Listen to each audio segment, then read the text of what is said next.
on the one hand, ChatGPT, I think, is very, very exciting. It's an alternative, a fantastic alternative to the blank page, the fear of the blank page.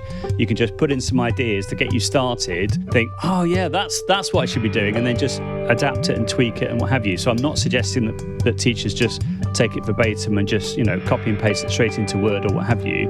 But why not use it as a starting point and then adapt it accordingly? You're listening to Speaking of Language, a podcast recorded at the Language Resource Center at Cornell University.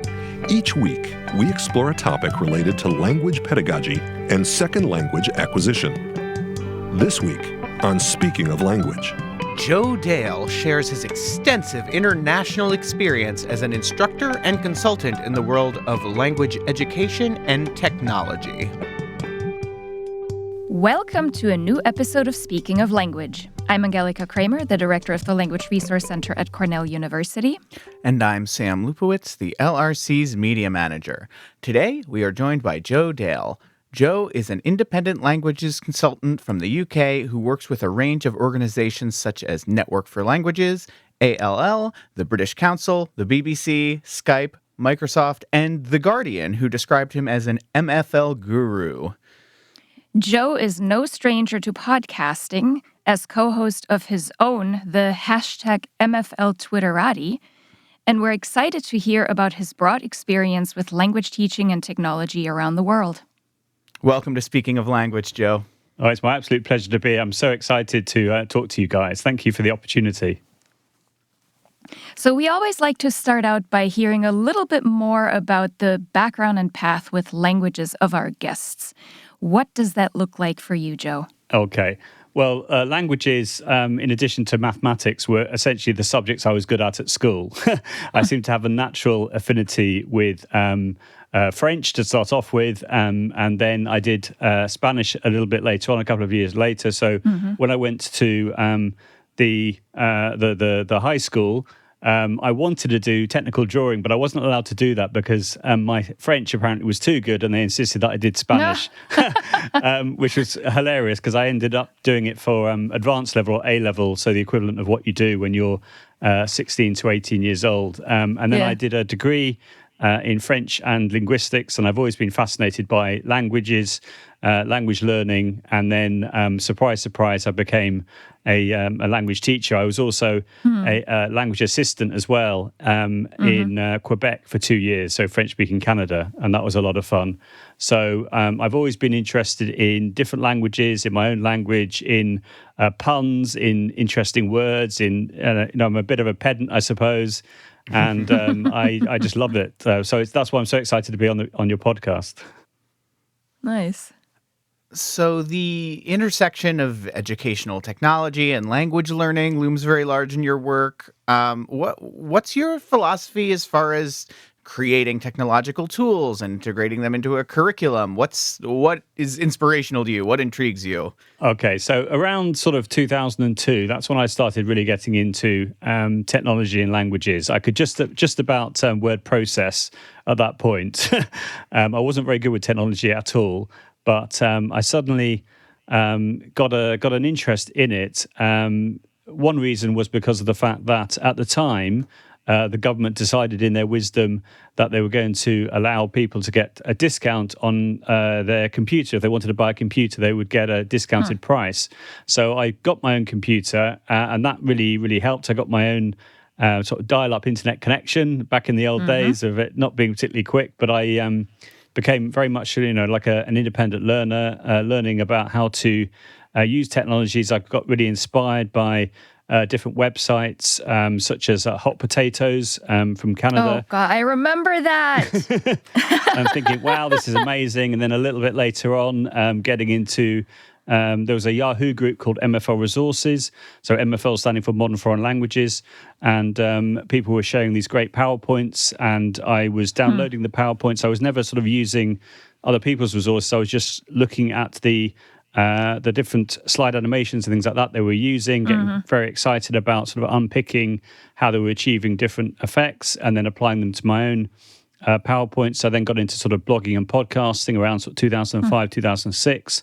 So I was podcasting in 2006, which was very, very early. I mean, the expression was only coined in February 2004 by Ben Hammersley from The Guardian. And so I was really, in general, I'm an early adopter, but I was, very early with podcasting. And then it just sort of just went from there, really. So just to clarify, I don't create software as such. I create, PowerPoints, and I'm a huge curator of content. I love curating content using tools like Wakelet and other such things. I'm a big fan of Twitter. I've got 34,600 followers on Twitter, and I was, according to The Guardian, the man behind the MFL Twitterati. In other words, I helped to create and nurture the community known as the MFL Twitterati, which is similar to the LangChat community in the States.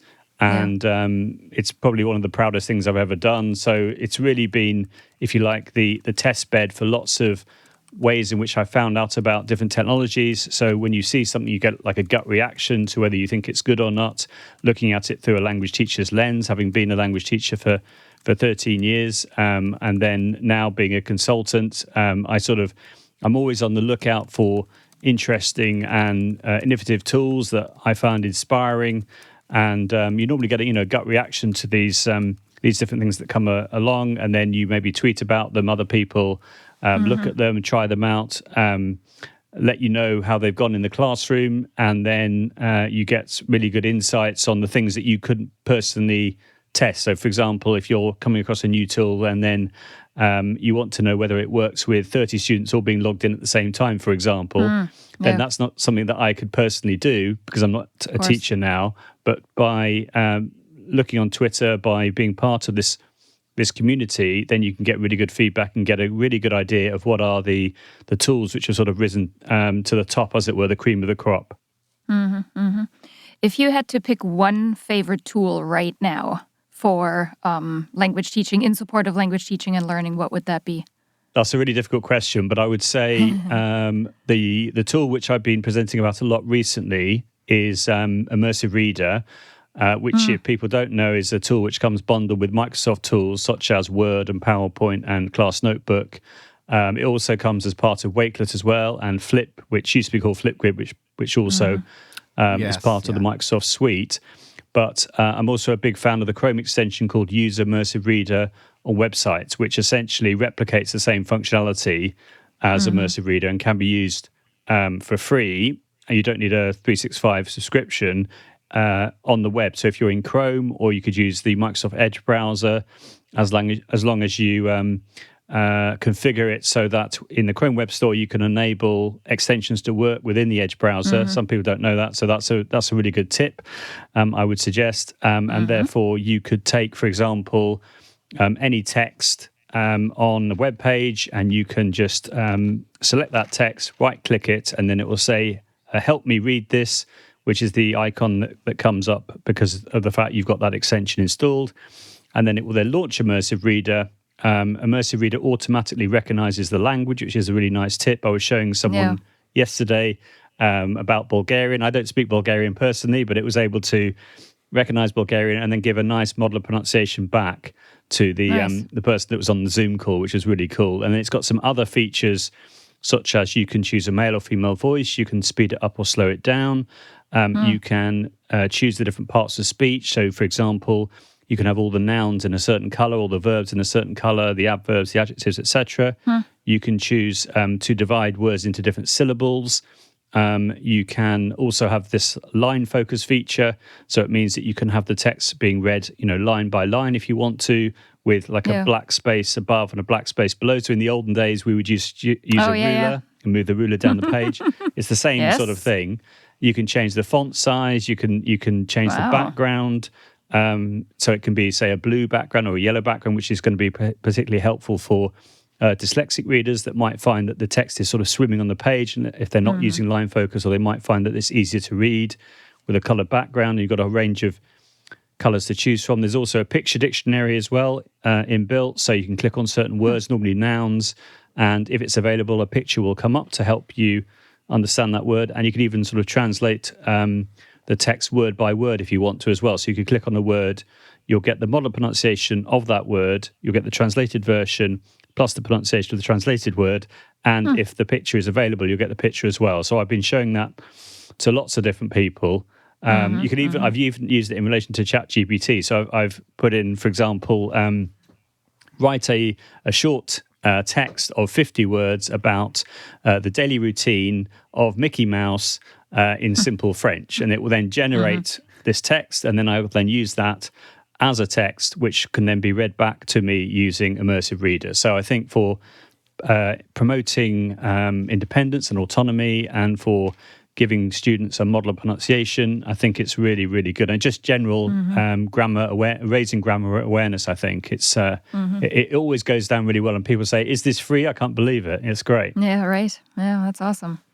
So speaking of ChatGPT, earlier this season, we spoke with guests about that tool. We also had a guest who spoke about Amazon's Alexa AI. And we generally discuss the challenges and opportunities that AI presents to the language learning community. What strikes you the most when thinking about the pros and cons of machine learning for human language learning?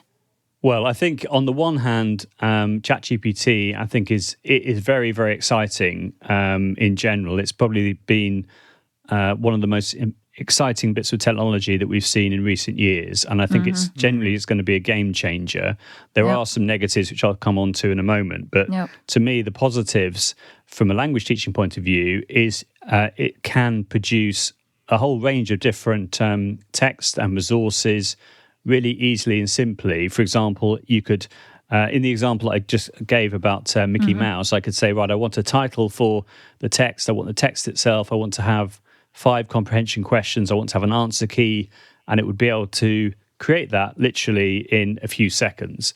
So from that point of view, it can do the heavy lifting of creating resources for the classroom, maybe for cover work, if a student is absent. You can do other things with it. You could, from an independent language learning point of view, you can have a conversation with it. So you could, for example, say, okay, can I have a conversation with you in Spanish about going to the beach with my friends on a Sunday afternoon? And then you could just have that conversation as if the other person that you're talking to is a real person, but of course it's ChatGPT. So I think from the point of view of removing the fear maybe of talking to an actual person or just giving you courage, it could be a great way in which you can develop your speaking skills in that situation.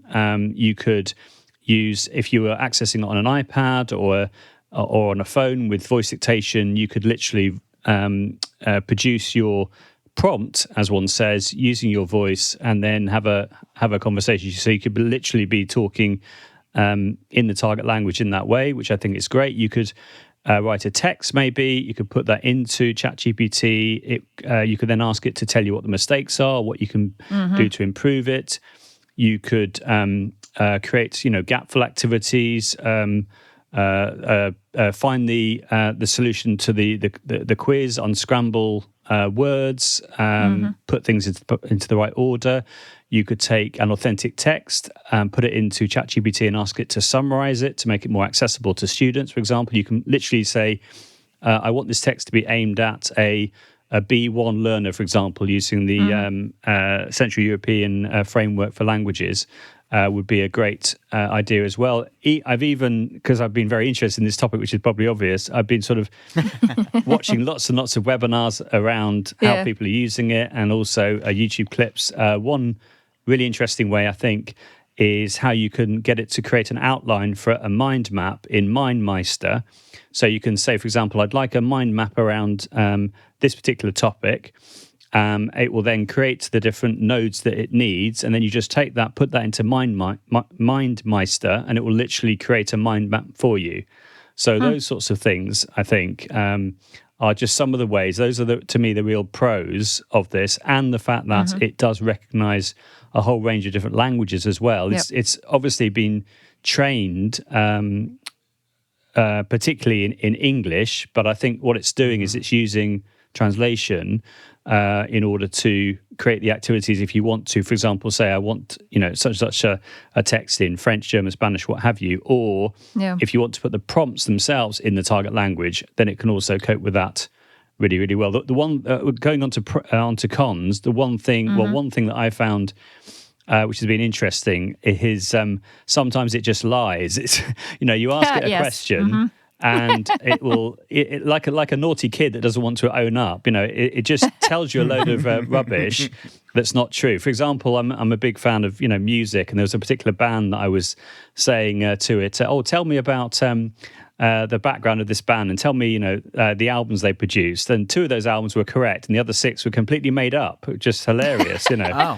And I've heard on a more serious note, academics saying, give me citations for such and such a theme, Correct. and some of them were completely made up. So we have to take with a pinch of salt the truthfulness of some of the content, which admittedly it says that on the actual website itself. But if we're just talking about creating generic text, which can be focused on a particular age or a particular year group, or involving personalities and that sort of thing. For example, just as a giggle, again, I was inspired by someone on Twitter saying that he was creating little sort of bedtime stories to read to his children. I did exactly the same thing. So when I'm doing bath time with my son, who's 8 years old, I said to him recently a couple of times, okay, so give me the names of 2 characters, give me a context, and I put it all into the tool, and then read him the story that ChatGPT generated, and he loved it. He absolutely loved it. And I said, awesome. do you want it to be a funny story or a scary story? He said, I think a funny story, Dad. So I in my prompt, I said, make it a funny story, please. And it was just great. I mean, there were some people that criticised the storytelling techniques of ChatGPT. I was watching a YouTube clip about that today, and there was someone saying, it's all very generic, which, to me, that's the key. It's about creating this sort of skeleton structure, and then obviously any teacher who knows their salt knows their students and knows what it is they need to do to adapt and to tweak. But it's an alternative, a fantastic alternative to the blank page, the fear of the blank page. You can just put in some ideas to get you started. Think, that's what I should be doing, and then just adapt it and tweak it and what have you. So I'm not suggesting that teachers just take it verbatim and just, copy and paste it straight into Word or what have you. But why not use it as a starting point and then adapt it accordingly? Yeah, that's a great point. And I need to play more with ChatGPT, because some of the ideas you just talked about, I want to go home right now and have it write little funny or scary stories too. Yeah, I hadn't considered its advantages for when you're at a loss for a bedtime story. That's a whole new arena I hadn't considered. We've spoken with a few other folks on the podcast about ChatGPT and other AI and other technology that that I feel like if you look at the news, it would imply maybe that civilization is ending.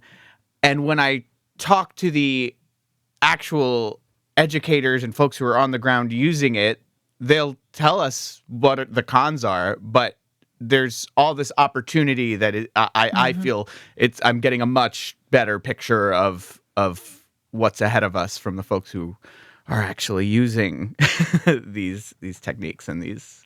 Well, I mean, as per normal, the people that are really into technology, they're all over the latest technology. It so happens the latest technology is ChatGPT, and they're trying to work out, the things which we should be worried about, but at the same time, the possibilities. And that's why by reading on Twitter, by watching YouTube clips, by attending webinars, you get a really good sense, I think, in quite a short period of time on how it can be used in a really positive way in the ways that I've talked about. I mean, if we're talking about more of the cons, I mean, for example, one thing which I think is really, really important to talk about in relation to using ChatGPT as a learner is that you have to be 18 or above to use ChatGPT. So a lot of people, I think, aren't aware of that fact, and I pointed this out a few times on forums and what have you, and also the fact that you need to put in a mobile phone number to create an account.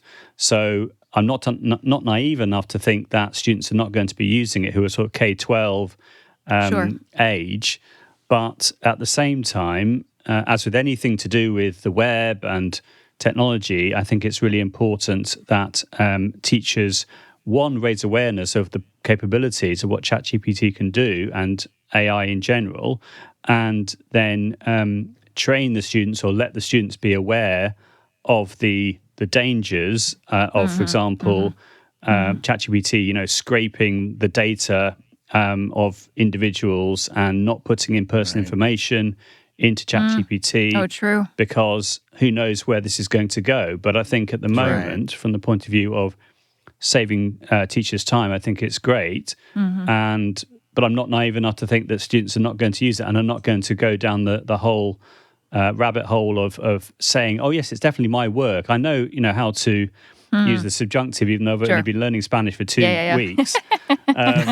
And this is just like Google Translate, but on steroids, I was about to say, as it were. Exactly. So language teachers have been aware of Google Translate not even issues, the problem of Google Translate, should I say, although I know it can be used in a constructive way as well, but the issue around students and then maybe the parents of those students swearing blind that they definitely did the work on their own independently. And of course, they know how to use the past historic, even though they've only been learning, for a few weeks.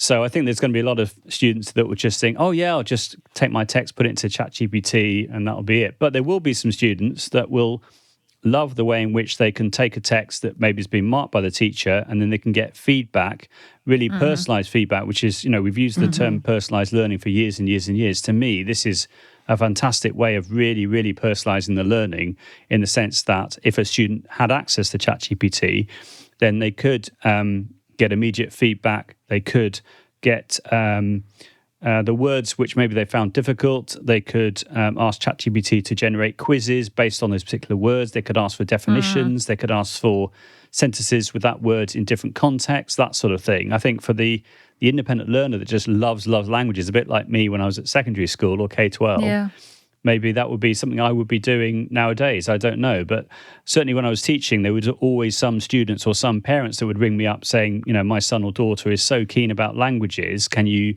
recommend some independent resources they can access? And I would say things like, watch the BBC programs or have a listen to podcasts on this subject, etc. And because there are so many more resources nowadays for that sort of independent practice, I think it's a real, the sort of digital revolution at the moment is amazing. And I think ChatGPT is just a whole new level. So let's hope we don't have the scaremongers saying, let's not use this ever. Let's just shut it all down. I mean, I know that New York, for example, the district there, it's they banned ChatGPT, haven't they, from high schools? Likewise, in Queensland, Education Queensland, or EQ for short, they've also banned it as well. And I just think that's not the right way to go. But who knows what's going to be happening in the future, Well, I also think it's a question of how teachers formulate their tasks for their students, right? I mean, of course, if you're simply going to ask students for very factual information that they can easily find out, or for a very generic essay that they have to write, of course they're going to use Google Translate and ChatGPT. But as long as educators are mindful of having students apply their knowledge in a way where such a bot can't just spit out a perfect answer that's, appropriate to their proficiency level, then I think, as you said, there are a lot of affordances for feedback, for making teachers' lives a little bit more less time intensive, I guess. Yeah, I think that's exactly right. And I think that's exactly what educators need to do nowadays. And that's what lots of other educators have said, that we need to rethink how we do assessments. Are we going to go back to, paper and pen and that sort of thing? Do we need to rethink the sorts of assignments that we set? I mean, in relation to, say, Google Translate, I know there were lots of language teachers who will not set written homework because they just know that there'll be too many students that will just pass it off through Google Translate and then say, oh, it's my own. And this is just going to be on a whole new level with ChatGPT. So thinking about alternative ways of assessment, I think, is a really good thing. It's a healthy thing. And in fact, on that point, I saw this hilarious Facebook video, which was someone had put in a text into ChatGPT and then had been able to wire up a system whereby it was the sort of machine that they were using were able to read the text and then literally with a pen was able to write on a piece of paper with a pen that was being what they were writing was being generated through digital text. Yeah. So that way, I suppose you would never, unless. Well, I suppose the handwriting would be very different from. But if you always use, I don't know. Do you know what I mean? It's just like when you put technology in innovative hands, you're always going to get. But I just thought that was hilarious. That fact, one way of getting around ChatGPT. Who knows how long it took them to work that out? But I mean, there are other tools which you can take a text and then put that into. Another web tool which will then sort of change it enough supposedly so you're not able to recognize whether it's been made by ChatGPT or similar. So there's, I think, Zero GPT, for example, is one tool that was developed by I think it was a Harvard graduate, if I remember correctly, but again, there have been people that have been testing that out and saying, well, I put in a text that I definitely wrote myself and it said that it was generated by the AI. But there are other texts that people have been put in that have said, yes, this is 95% probable this was written by AI. So I think those are going to be tools that are going to be helpful, but at the same time, there'll be someone that will find out a workaround, and that's just and if there are students that want to cheat, they will always find ways of cheating. But I think, of course, yeah. To me, it's a very positive thing, I must say. I'm really excited about it, genuinely. Yeah. Well, and I remember when I was in school and the thing that was going to ruin, students and teachers was Wikipedia, and everyone figured that out. And so it's interesting to see the cycles of these things. Yeah. You've been pretty thorough talking about this, but in the past, when we've talked about AI and machine language learning on the podcast, we do always like to ask our guests if our listeners should be preparing for the robot uprising. Doesn't sound like you're concerned about that, but any thoughts you have on that? Well, I've heard that for years and years and years. Are computers, is technology going to take over and replace teachers? And I don't think that's ever been the case. And I still don't think that is now. I think it's a huge opportunity for teachers to harness the power of tools like ChatGPT. And there's going to be even more coming out moving forward, I'm sure.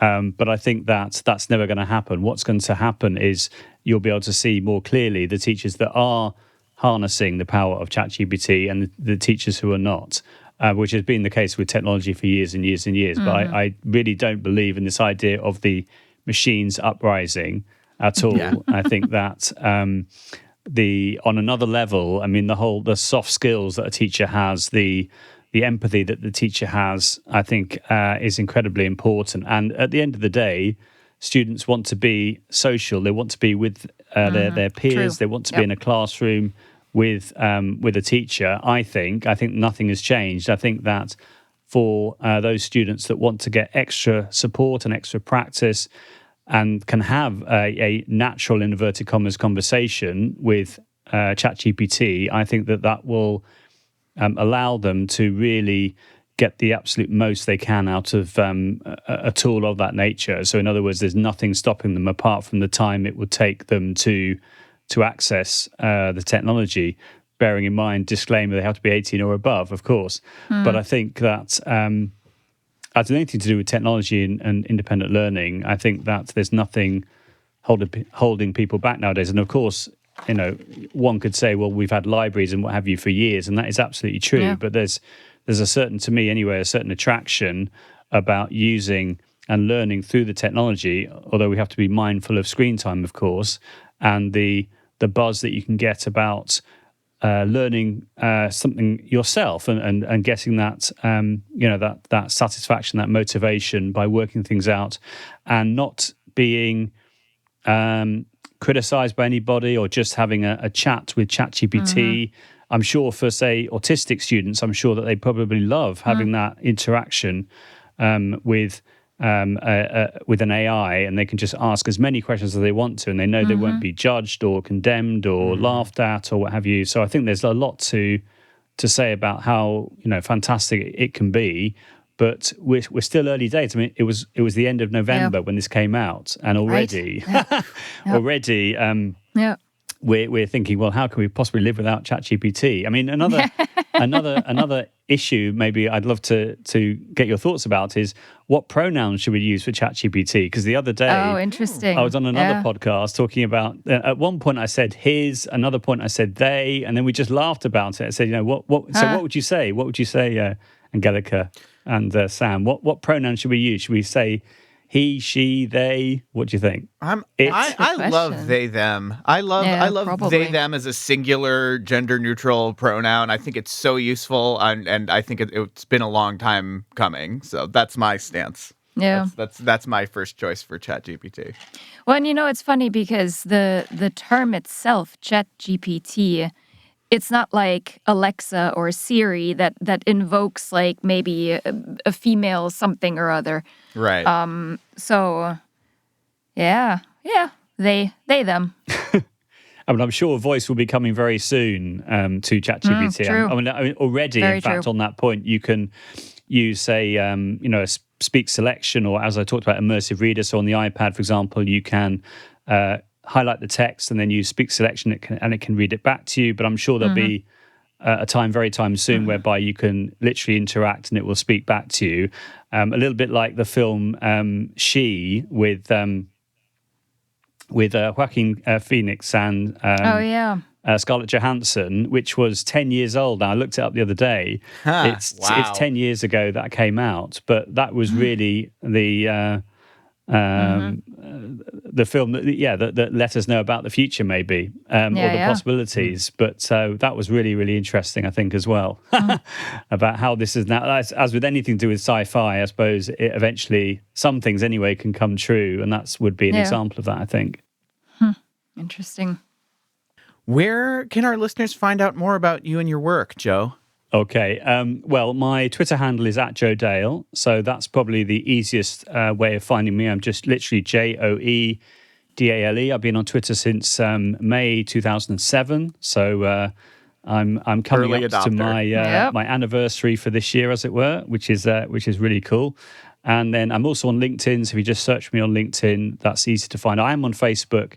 But I'm in lots of groups on Facebook, but I don't do my conversation on Facebook. I'm not on Instagram either, to be honest. I'm on these places, but I do all my conversation, my sort of updating on Twitter, because you can easily spread yourself too thin, I think, and you have to be very, very aware of that fact. And my podcast I did back in 2019 with the amazing Noah Geisel from Denver, Colorado, is still available. We did 10 episodes between an hour to an hour and a half each. There's plenty of content. It's still there. And it's called mfltwitterartypodcast.com is the website. And yeah, anyone who's interested in podcasting or podcasting tips, just get in touch. I also do a podcasting masterclass training session, which can be done one-to-one or in a group. It's 5 separate sessions going from sort of beginner to advanced, going through all the things I've talked about, plus lots of other things as well. And I would love to hear from anybody who's interested in anything to do with technology, languages, ChatGPT, anything and everything in between. That would be amazing. And thank you again so much for the opportunity of talking about ChatGPT, languages, technology, and podcasting all in the same episode. Great stuff. Yeah. No, thank you. This was great. Lots of good suggestions here. So lots of things to unpack for Sam and I and for our listeners too, hopefully. Joe, before we sign off, we'd like to ask you to share a word in your language you speak, you love, you are learning, you want to learn, that makes you giggle. What is that word? Okay, so I was thinking about this question for a while, and I decided to. Well, there's so many I could say. Well, if I can I go for one word and one expression? Is that okay? Absolutely. Okay, so I was going to go for a word. I would say probably a word like pamplemousse, which I just find is funny. It's a French word for those people that don't realise. Pamplemousse, just because it sounds funny on the mouth, really. It's a favorite of mine, yes. Similarly, grenouille as well, frog as well. I think that's a great sounding word, just because it's hard to make that sound, O-U-I-L-L-E. And then for an expression would be je crève la dalle, which literally means I'm bursting the slab, or the like the pavement slab that you have on the ground in France. And of course, back in the day, because I was always saying that I was a young man, always hungry, always starving, because literally it means I'm starving. My French friends at the time, when I was in Montpellier as part of my year out, I was lucky enough to have a year in Montpellier as a student. They would say, "Oh yeah, je crève la dalle," and they thought that was absolutely. I was wondering if that's where that was headed. Exactly. That's funny. Je crève la dalle. I'm bursting the pavement slab, but literally I'm hungry. So that's my favorite expression. Thank you so much for speaking of language with us today, Joe. Oh, it's been amazing. As I've said, I always love talking about languages and technology and podcasting. So it's been a genuine pleasure, and I genuinely hope that listeners find the content useful, and they can always get in touch with me if there's anything they're not sure about, or they want a bit of help with, or maybe they've been inspired. Who knows? That'd be lovely. We'll be back again next week with a new guest and another exciting topic in the world of languages. Until then, Auf Wiederhören. The Language Resource Center is located on the ground floor of Stimson Hall on Cornell's main campus in Ithaca, New York. Check us out on the web at lrc.cornell.edu. or follow Cornell LRC on Facebook, Twitter, and Instagram. Speaking of Language is produced by Angelica Kramer and Sam Lupowitz. Recorded by Sam Lupowitz. Original music by Sam Lupowitz, Dan Gable, and Joe Gibson. Thanks also to the College of Arts and Sciences at Cornell University. As a reminder, the ideas and opinions expressed on this podcast do not reflect those of the College of Arts and Sciences or any other official entity of Cornell University. We thank our listeners, and do stay tuned for our next episode.